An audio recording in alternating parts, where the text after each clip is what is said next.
ჰქონდა უკვე თითქმის მოლაპარაკებები და გადაწყვეტილი იყო არსებითად, რომ აზიის განვითარების ბანკის თანხით მოხდებოდა ამ სადგურის რეაბილიტაცია და დასრულება.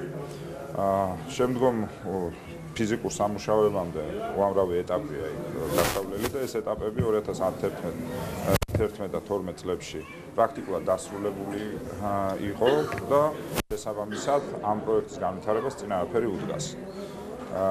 მე რამდენადაც ვიცი, მთავრობამ რევიზია, როდესაც მოახდინა აზიის განვითარების ბანკის პროექტების, გააჩერეს მხოლოდ ხიდის პროექტი, რომელიც ასევე ძალიან დიდ შეცდომად მიმაჩნია, რომელიც მთავრობამ ჩაიდინა და რაც შეეხება ამ პროექტს, ეს პროექტი ვითარდება.